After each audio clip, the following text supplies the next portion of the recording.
Islamic Liberation Front sign a peace agreement. And this book is actually a timely reminder of the dangers that lie ahead and the problems that cannot be fixed by commitments. So you have the entire weekend to read that. Our next speaker has been based in Manila for more than 2 years now. He speaks Spanish, Hindi, and Bangla, and Filipino. Before his Manila assignment, he served in the U.S. Foreign Service in various capacities, including as head of the State Department Task Force that evacuated 15,000 people from Lebanon in 2006. He also served in the White House as the Director for South Asia at the National Security Council from 2001 to 2002. His other postings included India, Zimbabwe, Nigeria, and Peru. Ladies and gentlemen, it is my honor to introduce to you Ambassador Harry Thomas.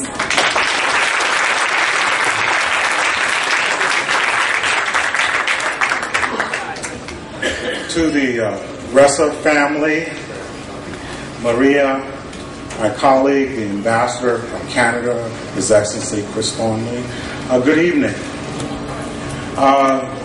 Maria, thank you so much for inviting me here tonight.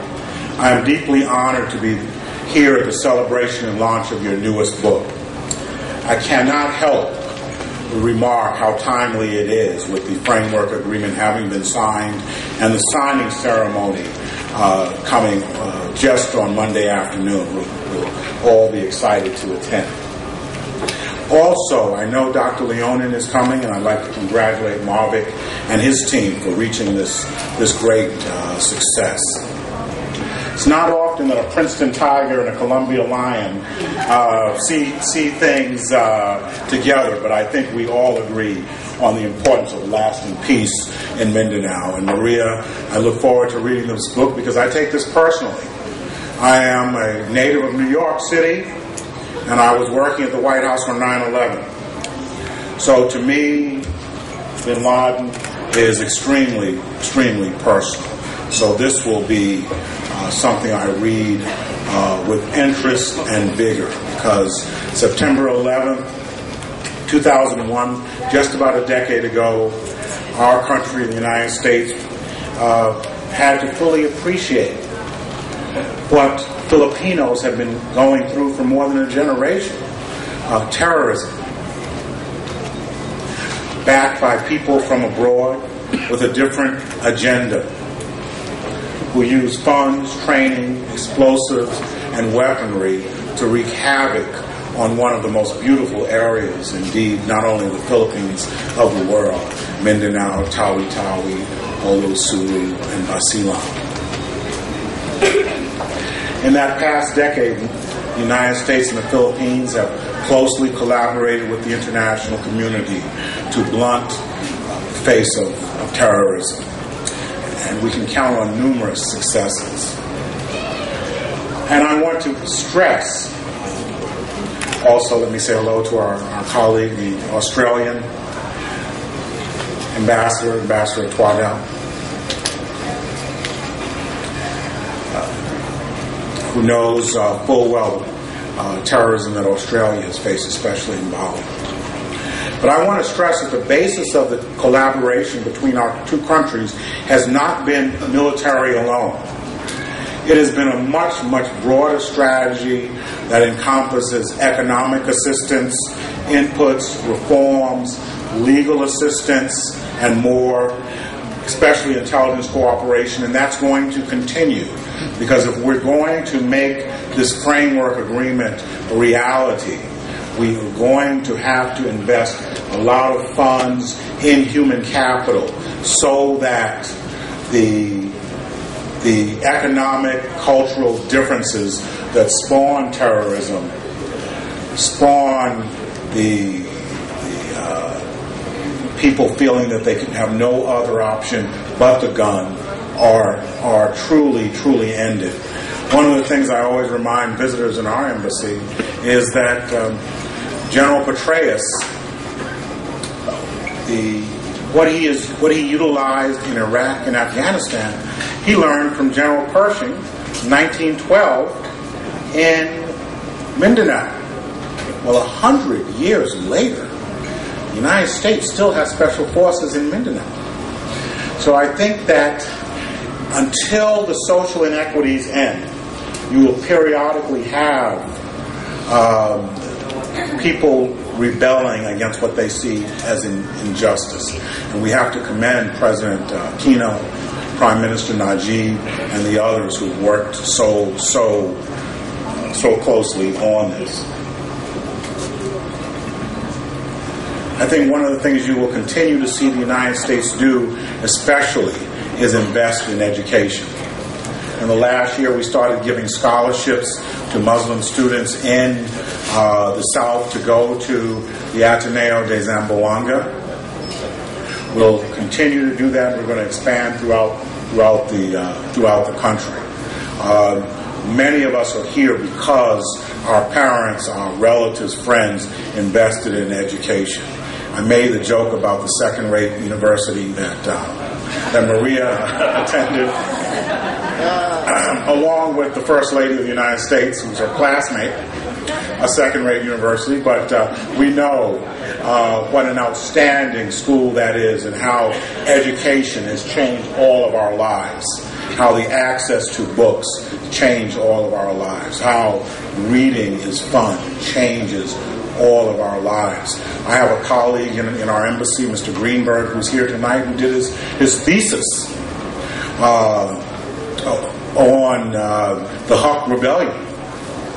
So we know that 1912, the United States was in Mindanao.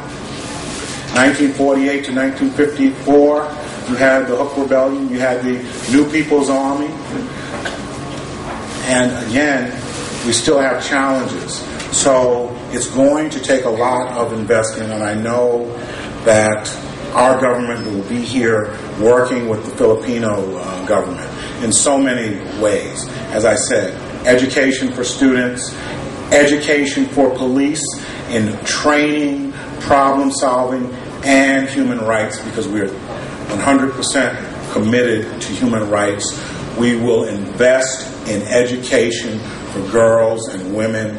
We see the results of that around the world when girls and women are educated. We like to say that we can see a difference even up to 6th grade, but we know 6th grade isn't enough. So that's why we want to give more scholarships. Clearly, we'll continue our work with the armed forces of the Philippines. We give them more assistance than any military in Southeast Asia. We've done that for the last 10 years. But we want to make sure a lot of that assistance now is in medical training, veterinary training, dental training, roads, bridges, civil engineering. That we can do. We also have to help, because we know that another weakness is in the ability the local governments will have to function. I think what we can say is that what the framework agreement that Ging Delis and Margaret worked on, as hard as it was to cobble together, that was the easy part. Because we've seen around the world agreements come together. That's the easy part. Following through year after year to build from nothing is what it's going to take to make effective and sustained change. So Maria, congratulations on your book. I know it's a personal reflection on a difficult time. I saw my good friend Brillante Mendoza's movie, Captive, last week. I've had the opportunity to meet Ressa Burnham, who was kidnapped at Dos Palmas along with her husband, Martin Burnham. And I think that Ressa Burnham embodies what we're talking about. I don't know if I could be as good as she is. I don't know if I could be as good as Cress. I know I'm supposed to forgive and pray and forget, but if what happened to Cress, what happened to the Burnhams, I do not know if I would have that capacity. It's easy to say I would, but I'm not sure I would. So that is why I admire you so much. I have to say that, lastly, terrorism is an evil. It has not ended. It has only been blunted. Khalid Sheikh Mohammed and Ramzi Youssef planned for 9/11 not in Mindanao, but right off Rojas Boulevard in Pasay. So we must be vigilant. Again, Maria, congratulations.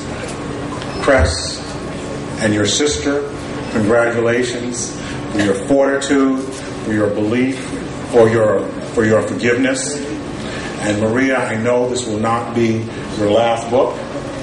I know that one day, and we hope it's soon, that your book will be nominated for one of the great awards in the world. So, Marame Salama, and enjoy the research.